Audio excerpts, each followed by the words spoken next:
मनुष्य जन्म के 16 संस्कारों के बारे में हमारी चर्चा चल रही है। कल हमने गर्भाधान संस्कार के बारे में चर्चा की थी। यह पहला संस्कार था। दूसरा संस्कार होता है पुंसवन संस्कार। इसके बारे में बहुत कम लोग जानते हैं, नहीं कोई यह संस्कार करते हैं और न ही इस संस्कार का पालन करते हैं। यह संस्कार बहुत ही वैज्ञानिक है।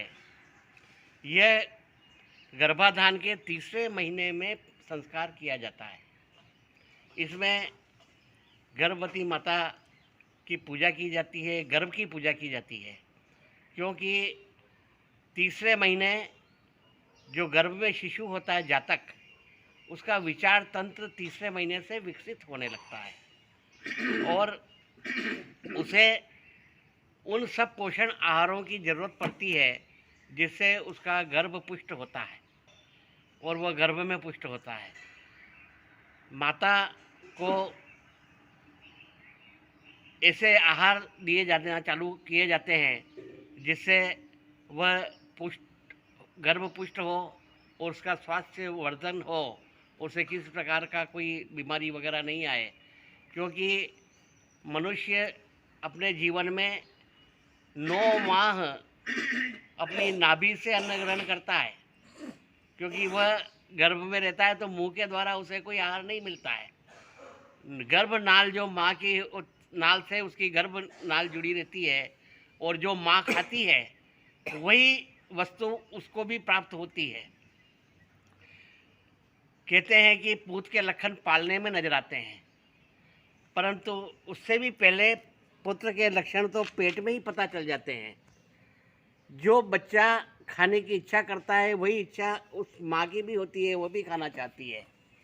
यदि गर्भस्थ शिशु पुण्यवान होता है तो उसे अच्छे भोजन, सात्विक भोजन खाने की इच्छा होती है और माँ भी वही भोजन ग्रहण करती है। परंतु यदि गर्भस्थ शिशु दुष्ट प्रकृति का हो, तो वह ऐसे भोजन पसंद करता है और वो माँ को भी वही से खाने की इच्छा होती है। पुण्यवान गर्भ में आवे तो माँ ने लाड़ू न पेड़ा भावे, और पापी जीव गर्भ में आवे तो माँ कोयला न केलूड़ा खावे। तो उससे पता चल जाता है कि माँ क्या खा रही है। उससे पता लगता है कि इसके घर में कौन सा शिशु पल रहा है और वह जीव पुण्यात्मा है या पापात्मा है। वह भोजन आहार की बात तो है ही, परंतु आहार के साथ में विचार ये भी उस बालक तक माँ के माध्यम से पहुँचते हैं। यदि माँ इन गर्भस्थ अवस्था में अच्छे विचार, अच्छे ग्रंथों का अध्ययन करती है, सत्संग सुनती है, भजन कीर्तन करती है, सात्विक जीवन करती है, तो वही संस्कार उस पुत्र को भी गर्भ में मिलते हैं। और यदि माँ वह टीवी सीरियल देखती है, लड़ाई झगड़े करती है, किसी की निंदा करती है या दुष्प्रवृत्तियों में लगी रहती है, तो उसका पूरा पूरा असर गर्भस्थ शिशु के ऊपर भी पड़ता है। और यह जो हमारा शरीर की इमारत है, उसकी नींव का निर्माण जो है वो गर्भ में होता है।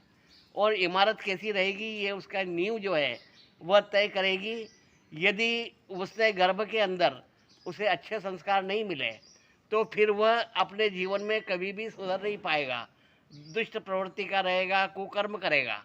और यदि उसे गर्भ में अच्छे संस्कार मिले तो वह अपने जीवन में अच्छे विचारों वाला रहेगा, सादगीपूर्ण रहेगा, सहयोग की भावना रहेगी और अच्छी तरह से अपना जीवन व्यतीत करेगा।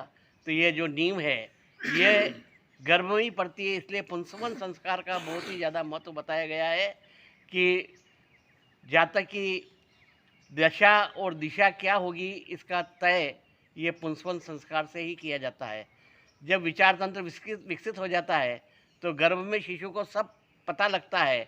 यदि माँ जो भी सुनती है उसे वो गर्भशिशु तक पहुँचता है।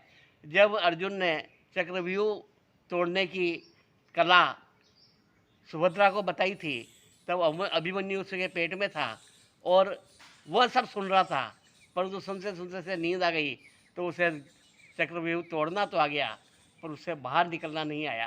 तो इतनी सी चूक मनुष्य के जीवन पे कितना असर डालती है कि उसकी मृत्यु का कारण यही बना कि वह गर्भ में तोड़ना नहीं सीख पाया था। तो इसलिए कहा जाता है कि ये तो जन्मजात गुण है इसके। तो जो गुण जन्मजात होते हैं वो जन्म भर साथ रहते हैं। और कहते हैं पढ़या लक्षण मर्या मिटे। जो लक्षण पढ़ते हैं वो गर्भ में ही पढ़ते हैं और वो मरने के साथ ही मिटते हैं। इसलिए पुंसवन संस्कार का बहुत ही वैज्ञानिक महत्व है। उन 3 महीने के बाद में जब तक जातक का जन्म नहीं हो तब तक माता को अच्छे विचार ग्रहण करें, अच्छा भोजन करें, ताकि भावी संतान पीढ़ी अच्छी हो, जो कि अच्छा अपना नाम करे, कुल का नाम करे, परिवार का नाम करे, देश का नाम करे और सनातन का नाम करे और वह नामी गिरामी हो और प्रसिद्ध हो और अपना जीवन जिसका सार्थक हो। उसके लिए पुंस्कन संस्कार का बहुत ही ज़्यादा महत्व है।